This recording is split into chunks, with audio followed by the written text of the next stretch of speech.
Hello, bonjour, Alberta. Did you know that at least 238,000 people speak Français in Alberta? And those numbers just keep on growing? Oui, oui, c'est vrai, it's true. And thanks to Shaw TV Community Access Programming, we get to reach out to everyone to let you know all about special people, places, events, and activities happening right here in this great province, in both English and en français. That's right, mes amis. We begin the first part of our program in English, and then we repeat it en français. So stay with us. Restez à l'écoute.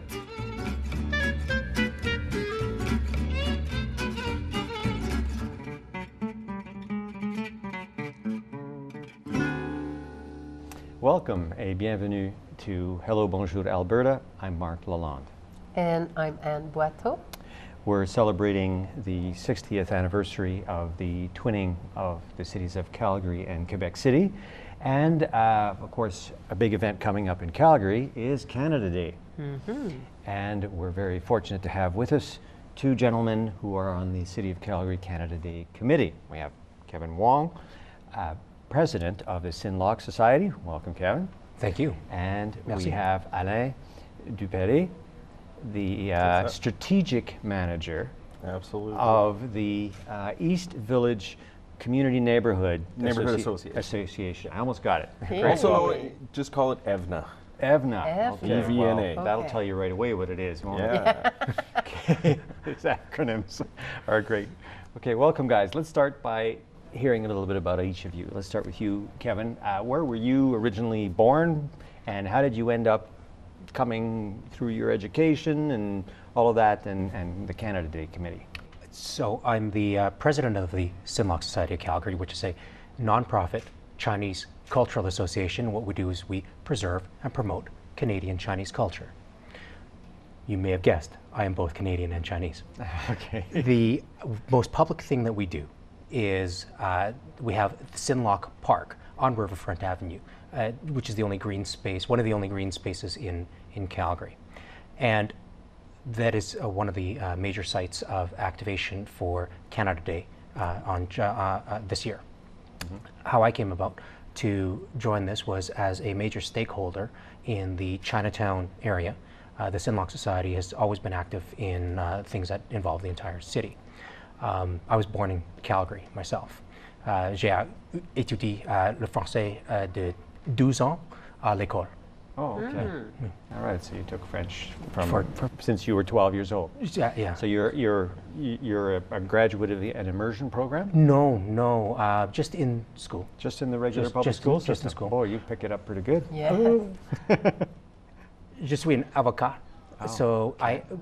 A lawyer, and because a lot of Supreme Court decisions were also done in French, it was helpful to also have French background, which means I actually read and write French better than I speak it. Oh. So I never litigated in French. And are you speaking also Mandarin or Cantonese or both? I speak a little bit of Mandarin, a little bit of Cantonese, a little bit of Spanish, a little bit of whatever, whenever I'm immersed. However, you could probably tell by my accent, English has become my most dominant language. I have more of a Western drawl than I do a Chinese accent. All right, great, thank you. And Alain? I was actually born in Nairobi, Kenya, which kind of little detour on getting to never Calgary. guessed. And French is my mother tongue, but I have been immersed in the Anglophone community. I went off to school when I was 15 years old in the United States, and so, but the French language, French culture remains very close to me. Even just last week, my mother was here visiting, and she only speaks French.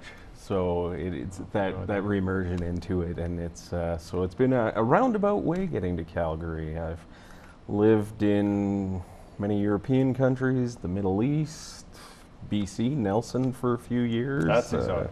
That is probably the most exotic place I've lived was Nelson, BC. Sure. Absolutely, and been in Calgary for 8 years now, and just absolutely love it. Love the diversity that goes on here, and the thing that amazed me with Calgary, I remember coming to Calgary in the 1980s, and you didn't hear French. Now I walk downtown, I hear French every day. So c'est des changements, c'est des positifs. Ça amène beaucoup de culture, a lot of culture, just a different city, a lot of vibrancy going on. So. Okay, let's switch gears. The committee, Canada Day, how long has this been going on? Years, decades. So the Canada Day Committee is comprised of stakeholders from starting with the City of Calgary themselves. Of course. And a lot of stakeholders, and if we can see this map here, you'll see some of the stakeholders being identified going east to west. Fort Calgary, Studio Bell and National Music Center, the East Village Neighbors Association, Olympic Plaza City Properties, the Downtown Calgary Association, which is the business group, the Business Association, Chinatown, well, right, including Stephen Avenue, Chinatown, which in this case actually includes quite a few blocks of activities on Canada Day, and Eau Claire Markets and Princess Island Park. So it's large swath of land, and quite a few stakeholders are involved, most of which are community and nonprofit or volunteer organizations. Okay. So, Other than the city itself, of other course. than the city itself, Yeah, okay, and so some participating That's kind of merchants. how it's organized. Now, of course, next year is going to be like the 150th of Canada, I guess, a big, really big deal. But you have like rather a lot going on here. I don't know if we're going to be able to cover it all in 8 minutes, but let's give it a try. Yes. So what time does it start? The earliest activities start at 9 o'clock, and that includes some activities at Fort Calgary. It includes activities in East Village, your street fair, and it includes activities in Chinatown with the Chinese Cultural Center. The majority of the activities are actually at the Harry Hayes building at the Riverfront stage. That's actually at noon, but there's activities happening throughout the entire day at most of the activation sites, and the activities are family friendly. They'll run from, like we said, 9 in the morning till the fireworks at night, and the fireworks at night are being fired off from the Center Street Bridge, and lots of viewing spots around the city for that. The culmination of which are a lot of activities happening at the Riverfront stage, stage shows, That's entertainers. where Mayor Nancy's going to kick it off around noon, Correct, right? correct. It's actually the focal point of a lot of the city's formal activities is the Harry Hayes. And that's just building. north of the Harry Hayes building. Correct, correct. It's all in that area. Okay. And the Francophone Association of Alberta has, did I get the name right? I may not have, Yeah. excuse me. There's a lot of activities, Francophone activities, historical storytelling, great characters, wonderful mascots, a lot of Francophone culture and cultural information right there. I see on your banner the living flag.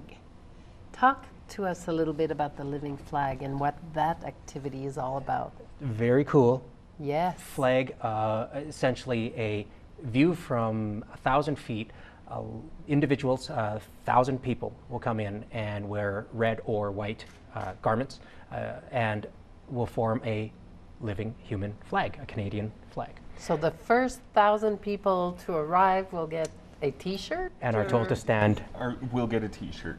and are told to stand at a specific location, and the view from 1,000 feet is this living Canadian flag. Wow. And that's at noon.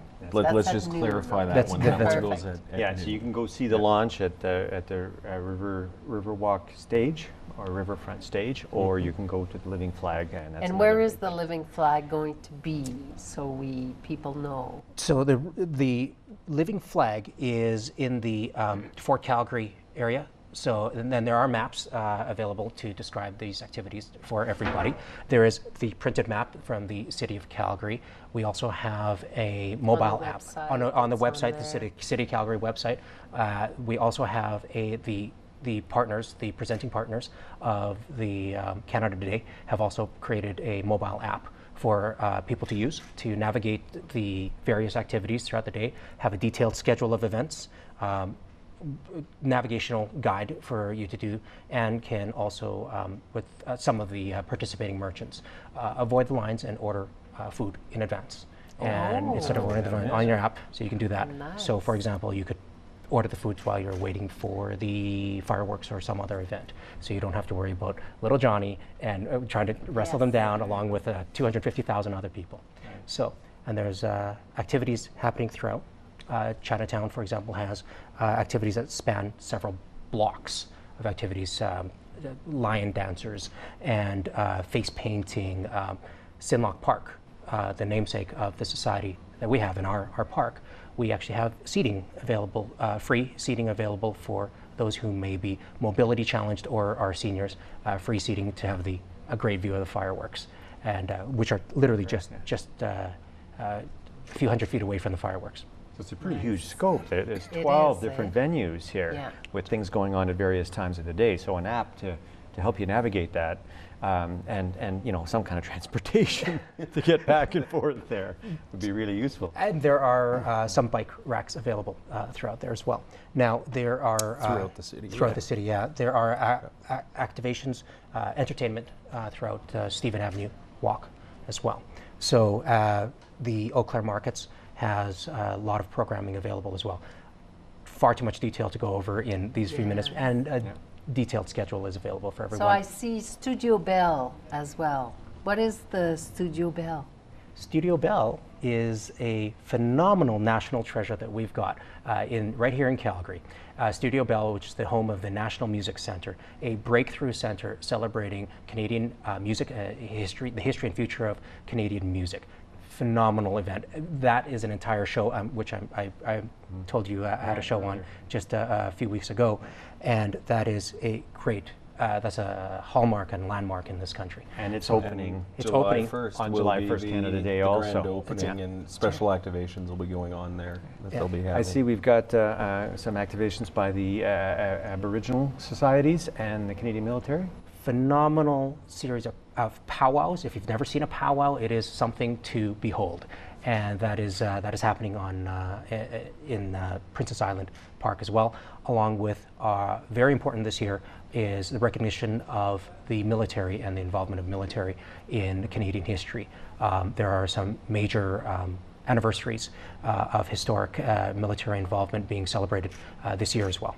So is it the Military Museum Society that's doing that? So there are various military organizations that are involved. Okay. Some of them are the regiments themselves, and some are the exactly. So a lot of detail to be had. The museums, the cadets, Tecumseh is involved. Yeah, a few of the brigades, and then let's not forget as well the cadets are very involved with the tradition as well. Right. Okay, well, we've got just a little bit of time left. How about we talk about fireworks? About 11 p.m., 11 p.m. around there. That's right, firing off of. Well, we've been talking about what they can participate in, but you're also interested in volunteers, I understand. Indeed. So again, most of these are volunteer-run organizations with volunteer-run activities. All of the organizations that are involved could absolutely use people's help, whether that's going to be assisting with distribution of paraphernalia, helping to clean up things here and there, distribution of information, guiding people. There's a lot of information, and there are several organizations involved, all of which could use people's help. So all on the website. Yeah, correct. It's a wonderful way to spend Canada Day helping out and contributing to the community. It's a lot more fun to get involved. Yeah. Well, thanks a lot, guys. That's all the time we have. I really appreciate you joining us and cueing us on the Canada Day celebrations to come. For our viewers, please stay with us. On continue en français.